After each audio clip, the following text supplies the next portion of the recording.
रमन और चमन दो भाई। आयु में चमन रमन से 5 मिनट छोटा, दोनों एक से दिखाई देते हैं।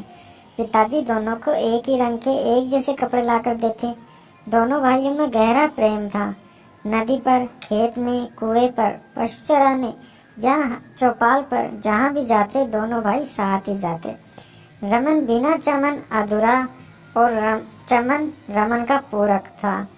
गांव वाले दोनों भाइयों के प्रेम की सौगंध खाते। आसपास के 7 गांव में उनका गांव रमन और चमन का गांव नाम से प्रसिद्ध था। समय बीतता गया। दोनों भाइयों के विवाह भी एक साथ हुए। कुछ वर्षों के बाद दोनों दो दो बच्चों के पिता बन गए थे। दादा दादी, रमन चमन और रमन चमन की पत्नियों और बच्चों सहित कुल 10 सदस्यों का संयुक्त परिवार। घर धन्य धान्य से भरा था, किंतु अब जैसे किसी की नज़र उनके परिवार को लग गई थी। शाम के समय जब दोनों भाई खेत से घर लौटते तो अपने बच्चों को लड़ते हुए पाते। दोनों की पत्नियां एक दूसरे के बच्चों की शिकायत करने लगती। कई बार तो उनकी पत्नियां भी बच्चों की लड़ाई में शामिल होकर आपस में लड़ रही होती। ऐसे में दोनों भाई बिना भोजन के ही सो जाते थे। एक बार तो इस लड़ाई ने भीषण रूप ले लिया। पशु चराकर जब दोनों भाई घर लौटे तो घर का सारा सामान बिखरा पड़ा था। पिता घर के बाहर सिर पकड़कर बैठे थे। माँ खटिया पर बैठी सुबक रही थी। रमन और चमन की पत्नियों में हाथापाई हो गई थी। दोनों को खूब चोट आई थी। इसी का लड़ाई में घर का सारा सामान यहाँ वहाँ टूटी फूटी स्थिति में पड़ा था।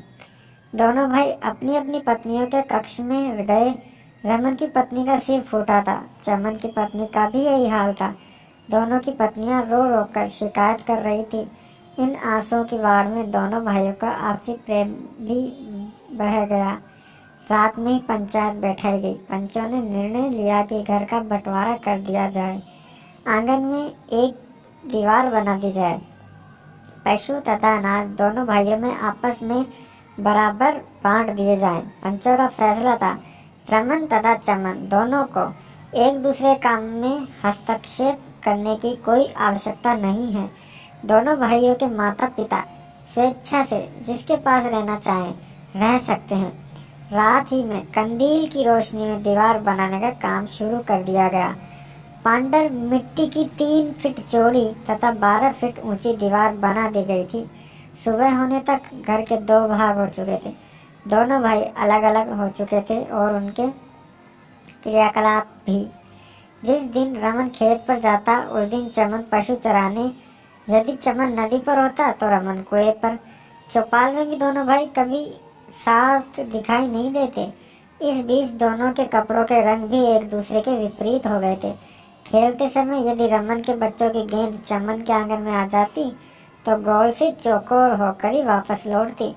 रमन के आंगन से उड़ी पतंग चमन के आंगन में आती तो कागज की पुड़िया बन जाती। कौवा भी यदि रमन के घर से रोटी लेकर चमन के आंगन में खाने लगता तो कंकर मारकर उड़ा दिया जाता।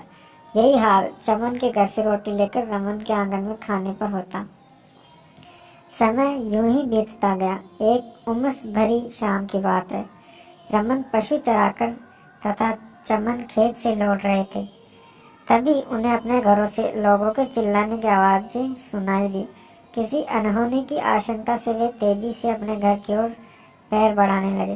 दोनों जब अपने अपने घर पहुंचे तो उन्होंने देखा कि गांव वालों की भीड़ उनके आंगन में थी। पूछने पर पता चला कि एक 6 फीट लंबा नाग आंगन के बीच की दीवार में जाकर बैठ गया है। दीवार तोड़कर सांप को बाहर निकालना होगा, गांव वालों ने कहा। लेकिन रमन और चमन दीवार तोड़ देने को राजी नहीं हो रहे थे। सरपंच ने उन्हें समझाया, असली नाग है, ऊपर से घायल भी। मंगत तेली ने लाठी मारी थी। घायल सांप तो बदला लेगा मंगत तेली से। मंगत के बच्चे अभी छोटे हैं। ऐसे में मंगत को कुछ हो गया तो सांप को पकड़ना ही होगा। मंगत तेली के बच्चों के हित में है। दीवार तोड़नी पड़े तो तोड़ेंगे, बाद में पंचायत के खर्च से बनवा भी देंगे। अंधेरा घिरने लगा था। कंदील की रोशनी में बनी दीवार कंदील की रोशनी में ही तोड़ी जाने लगी। जैसे ही दीवार का कोई हिस्सा गिरता धूल का गुब्बारा उड़ता और कुछ देर तक हवा में उड़ती धूल के कारण किसी को कुछ दिखाई नहीं देता। सांप दीवार के किस हिस्से में बैठा है ये किसी को भी नहीं पता था। पांडर मिट्टी से बनी दीवार में जगह जगह दरारें पड़ गई थी। जैसे ही दीवार का एक हिस्सा गिराया जाता, सांप बड़ी फुर्ती से दीवार के दूसरे हिस्से की दरार में जा बैठता। राम सिंह गेती से दीवार तोड़ रहा था और बसंत फावड़े से मिट्टी हटा रहा था। गांव के अन्य लोग एक हाथ में लाठी और दूसरे हाथ में कंदील लिए सांप के बाहर आने की प्रतीक्षा कर रहे थे। सरपंच बड़ी बेचैनी से इधर उधर टहलते और कभी रमन चमन के पिता के पास खटिया पर जाकर बैठ जाते। सांप के फुफकारने की आवाज़ सबको सुनाई दे रही थी, जैसे चेतावनी दे रहा हो। मंगत तेली का डर के मारे बुरा हाल था। वो मन ही मन सारे देवताओं का नाम जप रहा था। सरपंच बार बार हिदायत दे रहे थे, ध्यान रखना, सांप किसी भी समय बाहर आ सकता है। जैसे ही दिखाई दे उसकी फन को लाठी से दबाना, भागने नहीं देना, फिर बोरी में पकड़ लेना। महिलाएं और बच्चे बहुत डरे हुए थे। बुजुर्ग महिलाएं सांप से जुड़े अपने अनुभव और किस्से आपस में सुना रही थी। फलाने को खेत में सांप ने काट लिया था, मुंह से झाग आया और तुरंत मर गया। उनकी बातें सुनकर बच्चे और अधिक डर रहे थे। थोड़ी थोड़ी करके लगभग पूरी दीवार ही मिट्टी का ढेर हो चुकी थी। दीवार का अंतिम हिस्सा तोड़ना बाकी था। सबको पूरा यकीन था कि ये हिस्सा तोड़ते ही सांप बाहर आ जाएगा और फिर भागने का प्रयास करेगा। सभी सावधान हो गए। राम सिंह बड़ी सतर्कता से दीवार का अंतिम हिस्सा तोड़ने लगा था। गांव वालों ने लाठियां मजबूती से पकड़ ली थी। एक आदमी सांप को लाठी से दबा कर रखना ताकि वो भाग न सके और बाकी लोग उसे घेर लेना। फिर 2 लोग बोरी में पकड़ना। सरपंच ने रणनीति बनाई। दीवार का अंतिम हिस्सा तोड़ते ही सांप दिखाई दिया। वो जान बचाकर कभी रमन के आंगन में भागता तो कभी चमन के। सांप को लाठी से दबाकर रखने का प्रयास विफल हो गया था।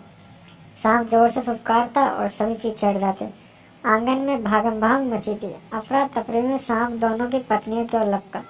सांप को अपनी ओर आता देख उनके प्राण हलक में आ गए थे। वो डर के मारे आंगन के कोने में दुबक गई। मौत का खौफ दोनों की आंखों में साफ दिखाई दे रहा था। सांप उन दोनों की ओर तेजी से बढ़ रहा था। तभी सरपंच ने लकड़ी का पटिया अड़ाकर उसे रोका और बेहद फुर्ती से 2 लोगों ने उसे गोरे में पकड़ लिया। रमन और चमन की पत्नियां अपनी मौत को पकड़े जाते देख रही थी। आंगन के बीच की दीवार धराशायी हो चुकी थी। कोनों में रमन और चमन की पत्नियां मौत के डर से एक दूसरे से लिपटी हुई थी।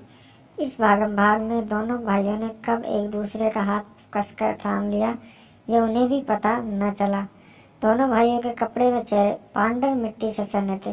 दोनों फिर से एक रंग में दिखाई दे रहे थे। सरपंच ने कहा, सुबह ये दीवार फिर से बनवा दी जाएगी। नहीं, अब हम ये दीवार दोबारा नहीं बनने देंगे। 4 आवाजें एक साथ गूंज उठी।